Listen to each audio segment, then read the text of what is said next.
All right, guys. Whatever happens, All right, I'm welcome, good. welcome to Satsang. And I'm gonna mute everybody out here so that the background noise goes away on my end, and we will launch. So I had three questions that I got, and I'll talk about the first one, which is kind of a fun one, and that was why do I talk about the path of wisdom and knowledge so much? And it's kind of an interesting question if you think about it, because it's something that all three of us are really um, kind of aware of. But the first thing is that when you're on the path of knowledge, just real quickly, the path of knowledge is the path of using your intellect to identify, to create a story, to say what's out there. And we kind of know that the world, that consciousness arises, and then we create a story about what we see that arises. And then we mistake that story is where things actually are happening, and we try to go there and change things. And we think our transformation might lie in the story itself.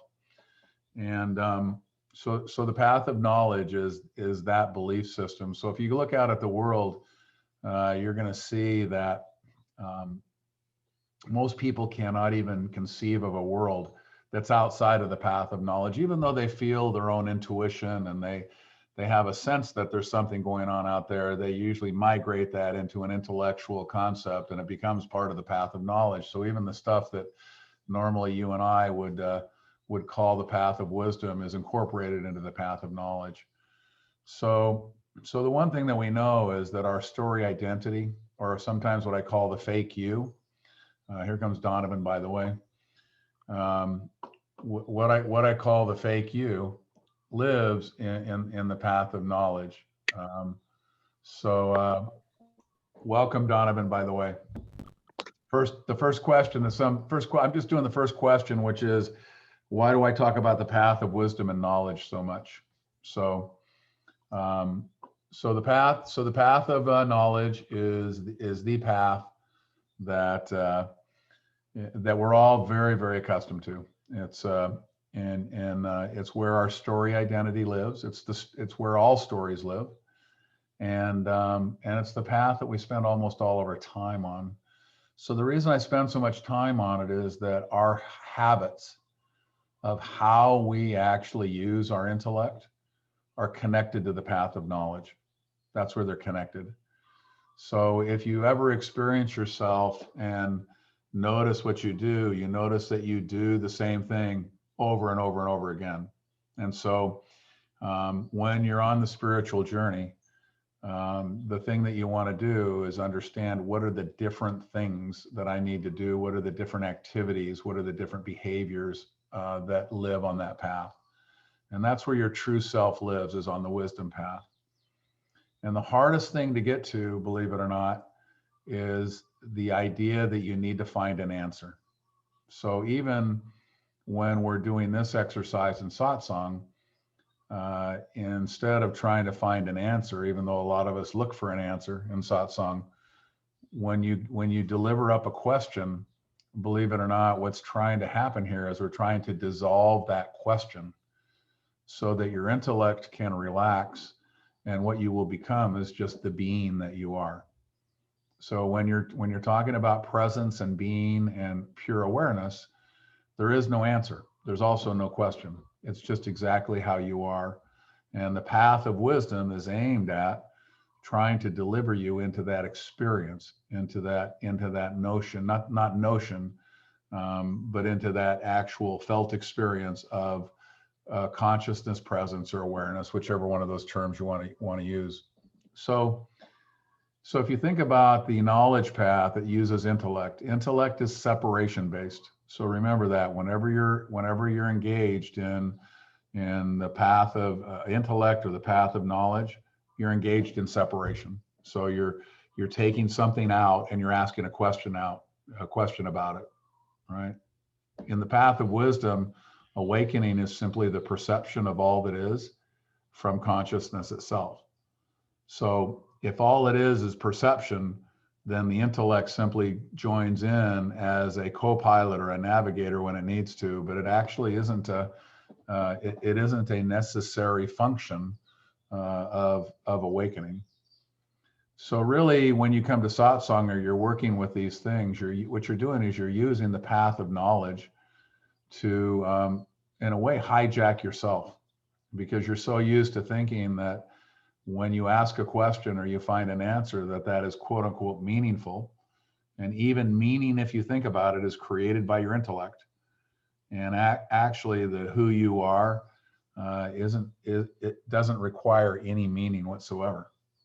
So that's the path of wisdom, and wisdom arises from what we call, this is a word that I got from a fellow named Adida. If you've ever heard of Adida, he was a contemporary. He died about 10 or 15 years ago, and he used the term prior unity. And I always like that term, because what it points to is that there is a consciousness or unity that always has existed and always will exist, and that's who you are, and that prior unity is what wisdom arises from. So that's why I talk about it all the time. So the spiritual journey, basically, it intends to dissolve your preconceived assumptions, and then it intends to avoid replacing them, because it actually wants to dissolve the contents of your mind to the degree possible. And it does so by pointing to a world where intellectual constructions don't live. If you think about how we deal with the world out there, we create the world into a story, and by creating it into a story, we are intellectualizing it. So we take our world and we make it intellectual. We construct it, and then even though we're moving around in it, we then think that story is in some way real, rather than realizing it's just the theme music to what's going on. So what lives in that world is consciousness itself. So the idea is to place you in that world with consciousness itself. So here are the things that I always tell people, to just, what are the things that happen in the knowledge world, and what are the things that happen in the wisdom world? So the knowledge world, we have this thing called truth. In the wisdom world, we have this thing called revelation. So if you think about it, revelation is totally a perceiving thing. And if you don't make meaning out of that revelation, there's no such thing as truth. It's just simply what arises. Whereas in the knowledge world, we're always after truth. If you go out onto, as I say, Facebook's a great place to see this. Everybody will argue about what the truth is, as though that were some exercise that has some value. And really all that is an exercise in ego, and the ego wants to be right. And so people will argue about being right. And if there's no such thing as truth and no such thing as right, then that eliminates that exercise. No need. And all there is revelation. In the world of knowledge, you're going to find competition. Well, wherever there's more than one thing, those things compete. So think about the world of knowledge as a world of separation where things exist. The world of wisdom, there's no things. It's all one thing that arises all by itself. And so no competition in that world. So what you have, sometimes we call it collaboration. I hate to call it even that, but I will, because collaboration assumes a whole bunch of separate things working together. But if we put it into the story, we would call it collaboration. Everything happens by itself in that world. And so even collaboration doesn't really cover that, but it's as close as we're going to come. Knowledge relies on facts. So facts are important. In the wisdom world, facts aren't all that meaningful, but what are pointers? So in the wisdom world, you're using your intellect to point to something else, right? So I always use the idea of, sitting around a pool of water, and everybody can describe what water is. But when you actually give someone a real good push, they're in the water, and now they know what wet is, right? So the experience of wet comes from a pointer. Now that pointer was a very physical one because I pushed whoever it was into the water. So that was a very physical pointer. But if in our world here, what we're doing is we're pointing to the water by using our intellect and hoping that you'll fall in. In the knowledge world, everything is intellectual, which means it's not tangible in the same way it is in the wisdom world. Your perception is a tangible occurrence. So that's what that piece is. And probably one of the most easy ways to tell that you're in the wisdom world is if it's iterative and not linear. So think about how you learn in the knowledge world, right? You learn math, and then you learn algebra, and then you learn trigonometry, and then you learn calculus, and it's all linear. And once you've captured one of the concepts, you can move on to the next. And in the wisdom world, it's iterative, which means the thing you heard as the first thing you ever heard in your spiritual conversation can basically be learned over and over and over again with completely, entirely different results. In other words, a pointer can be used over and over and over again, and actually it carries you along your path. So you can hear something one time and go, oh my goodness, and then the next time you go, oh my goodness, and it actually is pointing internally to an entirely different place. So that's what it is. Why does it matter? Why does it matter, all of this stuff that I've just strewn? Here's why it matters.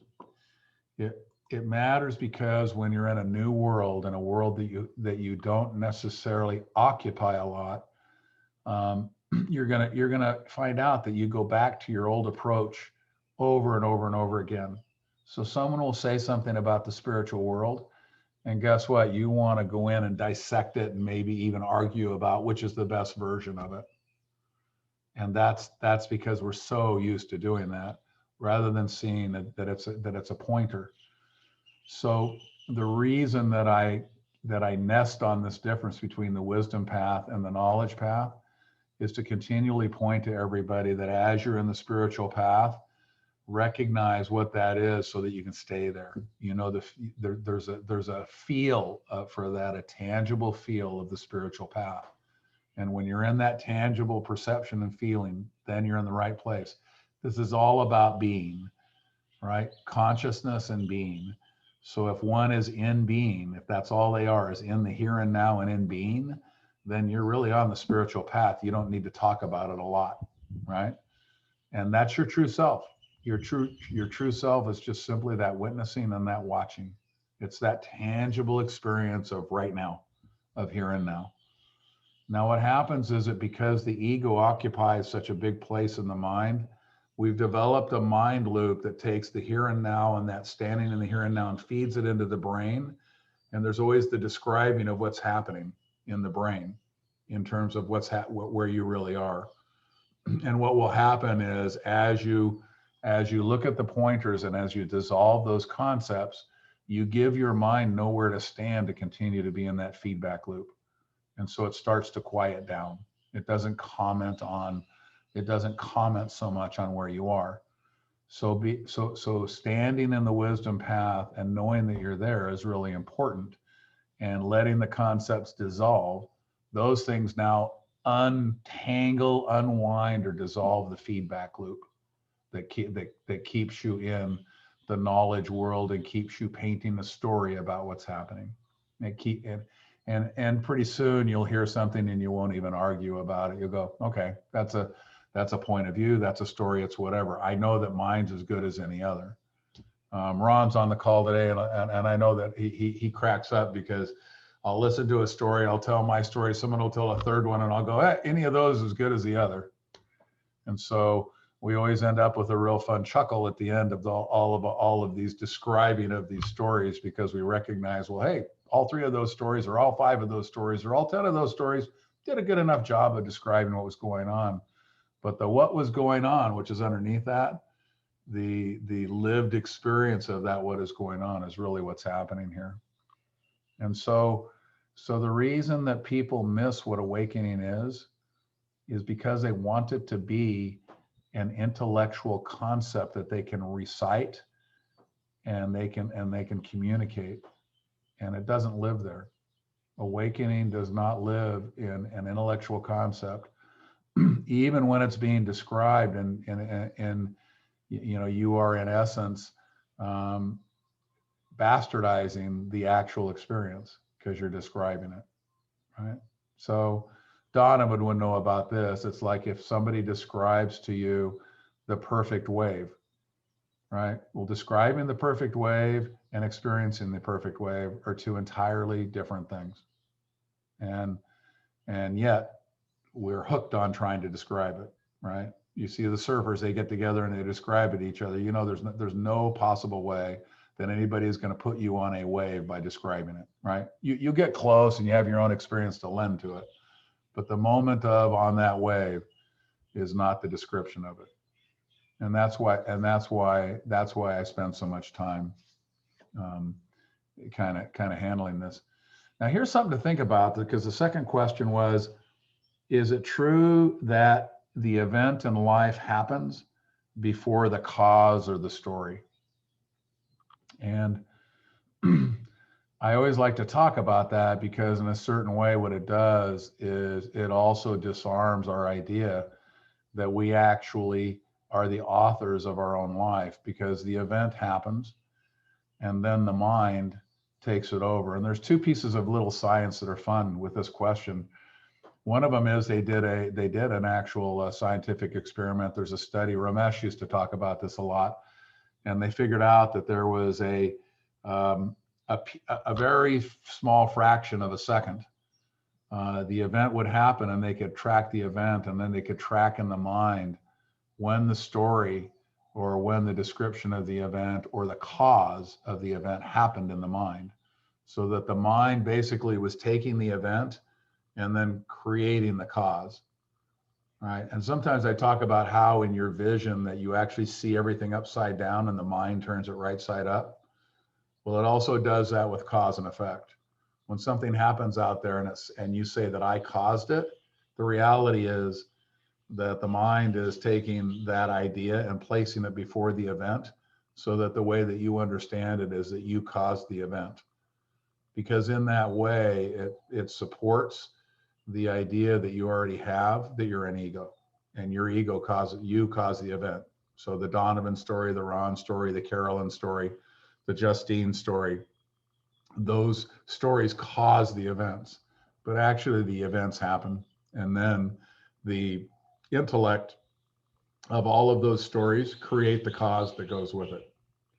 So they did an experiment another scientific experiment where they were using the right and left brain. And one of the things they would do is they would show a card that could be perceived, but they cut the perceiving off to one side of the brain. And when they would ask what happened there, the brain would make up a story that included the fact that it actually did see the card, when we know for a fact that it didn't. So even when the evidence isn't present for the perceiving, if it needs to be included in the story, the mind will actually create that it saw something, it experienced something, and something was there, so that story can be complete. That's what the mind does. The mind is a story making machine. Now you can see that kind of goes with that first question. Now, why, the path of knowledge is completely tied up in that. I cause everything. I need to know the answers to everything. I need to understand the best version of everything. That's all locked into the knowledge path. And when you start to dissolve that, if I tell you that the story is created after the event happens, in a way that completely disables the ego. What does the ego do now, right? It's story making complete thrust and its complete reason for existing. It goes away, right? So yeah, Donovan says living up to potential, failing, mistakes, sin, letting someone down, trying to do better, right? Those are all things that we create in our mind, right? And actually, if you think about what would the relaxation look like, Donovan, if you didn't have any of that stuff hanging around, right? You didn't care about living up to your potential, right? You didn't care about failing, because what's failing, it's the opposite of not failing, right? Where does that live? In the mind, right? Mistakes, what's a mistake? It's when you do something different than what it is that you say isn't a mistake. So that's all created, right? What's sin? Well, sin is an activity that's there's a not sin or virtue, and then there's sin, right? But the reality is you do one or the other, right? And so all of these things, letting someone down, well, how do you do that? Well, you have to believe that there's an activity that had an event that had that occurred, it wouldn't have let them down, right? But what happens, what does a life look like, right? Or trying to do better. That's another one of my favorites, right? Trying to do better. Okay, so better than what? Well, better than something that your mind is set up as the base case, right? Here's the base case. There's something better than that, right? So, poor Justine. This is really. I'm going to let her off the hook here, and your life is going to change in this moment, Justine. This is the deal you got. So, doing better than Alan just isn't in the cards, So that's going to be you can relax around this if you'd like to. So anyway, but the bottom line. The bottom line ends up being that the relaxation of awakening is just simply seeing that in every moment you're lived into that moment, and that all of these things that Donovan put into the chat, right, is this is private, by the way, but nonetheless, I'm sorry I disclosed that, but it really was great stuff. So the bottom line is that you can see that without all of that in Donovan's life, he would just simply be living effortlessly, right?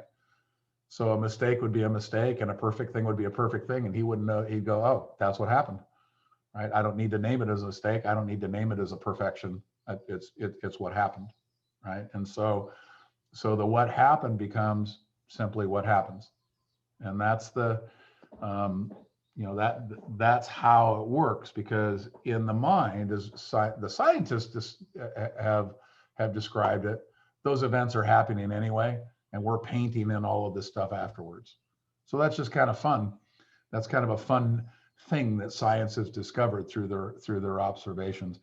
I'm going to go out actually and find that study and those couple of studies, and I'll figure out where they are, so I can tell people what they are, because I cite them, but I don't actually. I've got them in books. I haven't looked them up recently, so I don't know what they are, but they can be found. So anyway, so that's the wisdom path and the knowledge and the path of knowledge. So the path of wisdom is a path of pure choiceless activity, right? Now, all activity is choiceless anyway. That's kind of the funny thing when you call something choiceless, because what makes it choiceless is that you think that you were making a choice before, but we've already ripped the rug out from under that. There was no choice being made. It was going to happen the way it happened, and we decided to call it our choice. So it's choiceless. So all the living that you do is choiceless. You're just painting it into a place where it looks like you made a decision, right? And so that's what's happening. The path of wisdom is being lived into every moment, and simply seeing that that's the case. And total relaxation, right? So the perception of the world from consciousness is a complete relaxation. And that's what that is. I think do I have another question coming from you, Donovan? Looks like he's writing. I want to make sure if it's coming awesome. Okay, that works. So that's what that looks like. Now you remember in the Gita, there's a really great story about Arjuna and Krishna. And so Arjuna is getting sent out to war to kill his relatives, brothers, sisters, whoever they are. And he goes to Krishna and he says, Krishna is the spiritual advisor, by the way, of Arjuna in the Gita. And he says, Krishna, I don't want to go. I don't want to go there. I don't want to do that. I don't want to do all of that stuff. Now, the answer that Krishna gives him will probably surprise you. He says, don't worry, go ahead and do it. It's already done. In other words, the movie's already in the can, right? So all of this chatter about not wanting to is interesting, but not all that relevant. Go do what's going to happen. take a deep breath, relax, and, because that's what you're going to do. You are going to war, and you are going to be a warrior versus all of these people. And it doesn't really matter whether they're relatives or whether they're not relatives or whether they're golden dragons from the fifth era. It doesn't matter. This is what's going to happen. So that's what he tells him. He says, just let yourself be lived into what's already in the can. Ramesh used to use that term all the time. He would say it's already in the can, which is kind of a Hollywood thing for the film's already run to the end. So that's a really nice pointer for those that around the wisdom path. The wisdom path is the sense that it's already in the can and you're just simply living what's already on the celluloid. So that's that's that piece. All right, cool. All right, now this one might be fun for you guys. I got a question actually from Elizabeth in Encinitas, and she's not here tonight. So she was going to be, but she's not here. But I'm going to answer it, and she watches, she'll get it. And if I can tell her directly if I need to. So is meditation a good practice? How's that for a great question, huh? So let's talk about what meditation is. Meditation is a device. It is a device that means to replicate. Its intention is to replicate what it is to be enlightened, awakened, or self-realized. That's what its intention is. Its intention is to put one in the physical space of watching, where the sense of that moment is the same as being awakened. That's what its intent is to do. Now, there are literally hundreds and hundreds of meditations. Some meditations are guided. So you'll be in a meditation and someone is speaking and you're following along. Other meditations are just pure space, if you will. So in other words, you're just watching what arises. Zen meditations are pretty famous for this. So meditations take on a lot of forms, but they all include watching. They all include the watching. Now, where is that watching coming from? Here's where you get into a little thing about whether meditation is a good practice or not. If in meditation, you continue to hold the sense that you as an ego, that Alan, for instance, is doing the watching, then what you're doing is that you're continuing to confirm that there is a separate thing called Alan. And in that particular case, meditation becomes the same as every other conditioning process in life, right? Because by doing meditation, you're confirming to yourself that Alan is a separate entity. However, if you see that the watching is in essence from behind, and we've done that before in Satsang, where I have everybody close their eyes. I have them with their eyes closed, imagine the world out there, and then I have them watch the world with yourself included as though you're in it, right? And the idea of that exercise, that's a meditation practice. And the idea is to move the watching out of the Alan and into the consciousness that holds Alan inside it, all right? Because this body mind called Alan is part of all that's manifested. And you'll start to see that you can watch from consciousness itself everything that arises in it. And if the watching is happening from that place, then meditation is a wonderful thing. Now, here's the thing to remember. The whole thing is use a thorn to extract a thorn and then throw them both away. So when the watching becomes such a part of what you do that it happens by itself, then it's no longer a practice, it's what's happening every moment. So if you think about it, the idea of a meditation is that it's a device that replicates awakening, self-realization, or enlightenment. And if that awakening is happening, there is no reason to do it as a practice, because it's actually what's happening all the time. So you will see, if I were to talk to Ramesh or Nisargadatta or one of those folks, Papaji, one of the masters, and say, do you meditate? They'd go, of course not. Every moment, that's what's happening right now. That watching is happening right here and now. So, so no need to basically have a regimen of meditation for who is that regimen whenever every moment's a no moment would be different than any other moment. So why would you call one moment meditation and one moment not? So recognize that that's what meditation is trying to do, and then see if what's happening is that you as an ego, as a story, are trying to claim the meditation for yourself.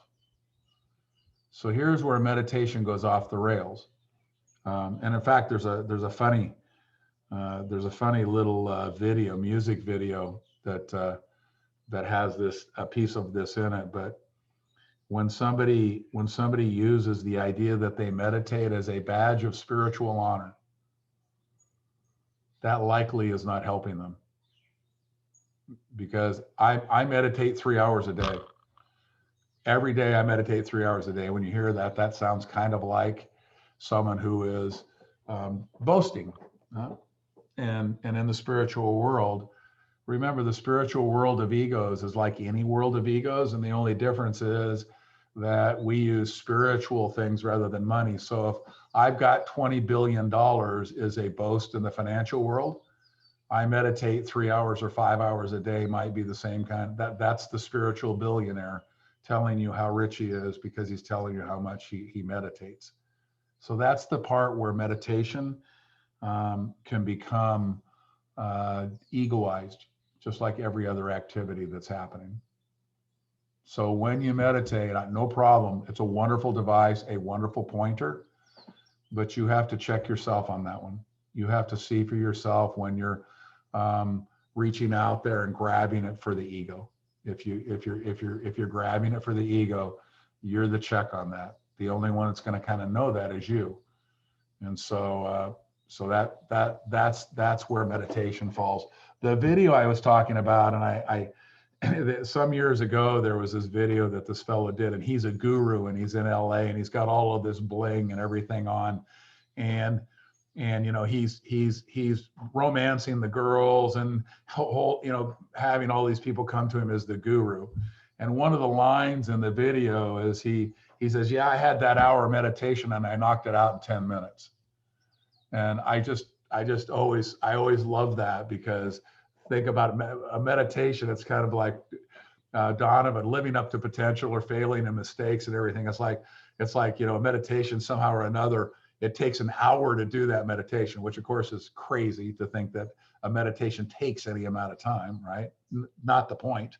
But he knocked it out in 10 minutes. So he was able to achieve something in the meditation that was beyond belief, because he did an hour meditation in 10 minutes. And I just love that. I just love the way that he had that insight to put that in that video, because he was making fun of the spiritual folks who, talk about how much they meditate. And so his add to that was he could do an hour meditation in 10 minutes. And so that was a really great thing. So, okay. So negative thoughts, allow, replace with good thoughts, use mantras, prayer. No, allow. Yeah, it's okay. So here's the thing. We try to be good, if you will, right? I guess good is as good of a word as anything. So then what we do is we brand some thoughts as negative. But the thing about thoughts is that they arise and then they fall. And the only time that they do any damage is when they are, and I use this term, taken delivery of. So when those thoughts arise, if you take delivery of them, what you now are doing is you're now buying into the fact that somehow egoically that these are hurting this you. But the reality is there's no you. The you is created intellectually. So Donovan exists only as a story in the intellectual mind. And the negative thoughts that arise are of the same category, and none of them can hurt any of the others. All you have to do is kind of watch them and don't take delivery, and then let them fall. Now, you may want to say sometimes I will say, wow, there goes Alan again. Right? Because I find that kind of amusing. So humor, believe it or not, is a very kind of backwards thing. So I find watching and using humor a lot of times. So a so-called negative thought will arise, and I go, oh, there he goes again, down the rabbit hole the boy goes. Well, you wonder when he's coming back out. Let's watch. We'll wait. He'll come, and then you just simply let it happen. And what will begin to happen is that those thoughts, they'll shift over time. Because when you don't take delivery of thoughts, guess what happens is usually they'll replace themselves with other thoughts, maybe negative ones as well. And then after a while, right, what do you do if no one's taking delivery, right? You have a really hard time. So those kinds of thoughts just simply start to recede. Now it may take a year or 2 or 10, who knows? I mean, there's no time limit on all of this. But if you just simply watch thoughts over time, that watching becomes the practice that you're engaged in. And so watching just becomes the spiritual response, if you will. That's the wisdom path. Instead of engaging in the thoughts and the intellectual construction, you're letting those thoughts rise and you're letting those thoughts fall. You're not taking delivery, right? If they don't mean anything other than they're kind of an entertainment value, then you've watched them rise, you've watched them fall, right? So when you look at this, you say replace with good thoughts. So my question is, who's doing the replacing, right? So start to see that thoughts just come in consciousness. Those aren't your thoughts, because you and those thoughts are the same thing. They arise in consciousness, right? So who's going to do the replacing? Well, you would think that Donovan would try to do it, right? Well, Donovan doesn't really have the power to do that, to be honest with you. So now you've created two egos that are kind of, it's kind of like going to, the gaming industry does that. You have one guy and the other guy, and they're battling over who has control of the thoughts. So you create that game inside your head, right? So the next one, use mantras. Well, who's going to do the mantra, right? That same Donovan character is going to do the mantra. And prayer, who's going to pray, right? So what we're trying to do is kind of cancel the notion out that Donovan as a separate thing can do anything that in essence has any meaning. And we go back to that first thing, that first question you asked, and we say, let yourself be lived into the moment and let the thoughts come with, right? So now living up to potential, failing, mistakes, sin, letting someone down, trying to do better, and having thoughts. You could have put at the end of that first one, having thoughts, right? That becomes one of the things that happens, but we're not really paying attention to that because, that's the same as living up to potential, failing, mistakes, trying to do better, and having thoughts. All of those things live in the world of what makes Donovan the story of Donovan. And that's all the stuff that we create in our head. And Donovan is simply being lived into every moment. Right? So part of what will start to happen, and I do this with myself a lot, Donovan, I kind of like to do this, is to settle in on the authentic story of Alan, which includes kind of all the warts. So you know me pretty well. You've seen me in action. So, I walk into furniture. I blurt out things at the absolute wrong times. I say things that are just absolutely not the thing to say. I'm not elegant in any way. I don't think that's, that's just not what comes with Alan. That's not my style. And I like to actually explain myself that way and include all of the stuff that you would normally never tell anybody about. And I find by just practicing that what happens is the authentic me, in a way, without any embarrassment at all, includes both. Because there's some good stuff that Alan does too, right? We've got that, right? So some good stuff, and but Alan as a character is not really a very polished character. That's just how that is. The other day I was out with Ron and we were sitting down by the ocean, and I started to walk up on the rocks, and Ron was like, "Please don't ever walk on the rocks again." And I had to kind of chuckle, because you know what? He's right. Alan's the guy that's going to walk up on the rocks at the ocean and he's going to fall down on his face. That is a happening that would occur in Alan land, no problem. And it was just, I had to kind of chuckle. I go, well, that's a pretty good instinct, Ron. That's where that one particularly lives, because not polished, right? So that's just my version. So what's the Donovan version, right? A really great movie to go watch is Zorba the Greek. It's an old movie. It's in black and white.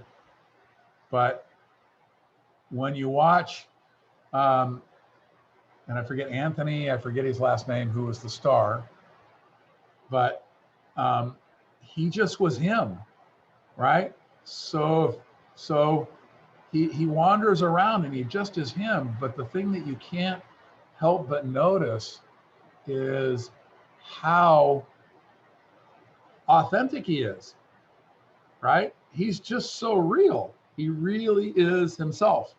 And he won an Academy Award. He was so authentic, they gave him a trophy. But the bottom line is that, in a way, when you have those kind of things, and I'm going to guess that you had the kind of upbringing that I did, where living up to potential, failing, making mistakes.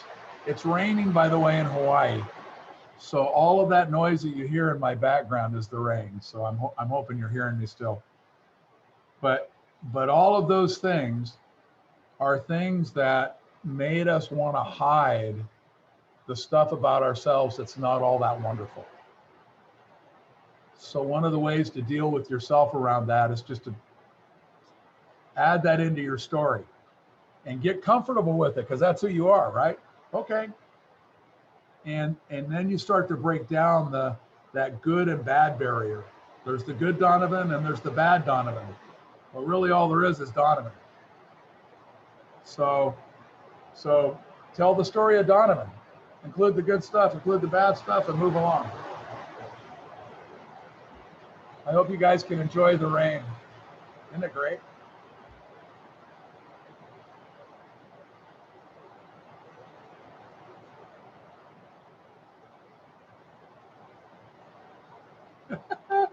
What's cool about this, so you know, is about 2 months ago, I'll hold for a second. I know, well, awesome.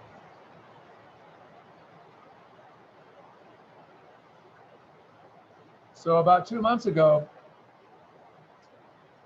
Justine loves gardenias. And so we planted a whole, a hedge that has about 50 gardenia plants in it. But when I bought those, the nurseryman gave me 2 gardenia trees. I didn't know there were these things, but there's a tree that grows gardenias. And those sit between the house and the office where I sit when I talk to you guys. So when it rains, and you know how when it rains, all of that nice air kind of moves, it smells like gardenias. So I get the smell of fresh rain with fresh gardenias, because they bloom.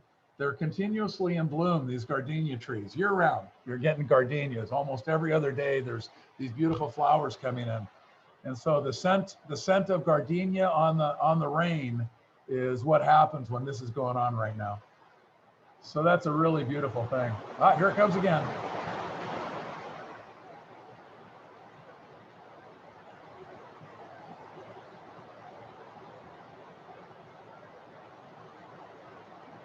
Wow. I know Carolyn comes every now and then and stays here, so she knows what this is about. Ron's here, so.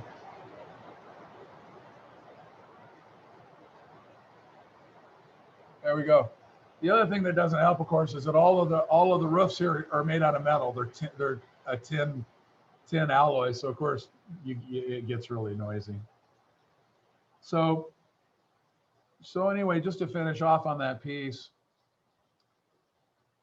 I think whenever you can, in a way, kind of bomb your own story, that's another way of dissolving the concept of who you are, because you're just a concept or a story. And in a way, whenever you can bomb the one that you've held for your lifetime in your conditioning, that's a really nice little pointer to engage in.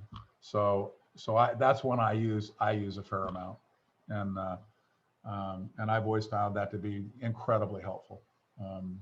To just and then what happens is the Donovan story will actually collapse, and you will laugh when that happens, because you're going to see the story that you've expanded to now is really pretty comfortable, because there's no caring. There's no caring about what the story is. It's just the story that happens. And so, the story happens now after the concept. And so, well, here's the story. Pretty relaxed. So that's what happens. Yeah.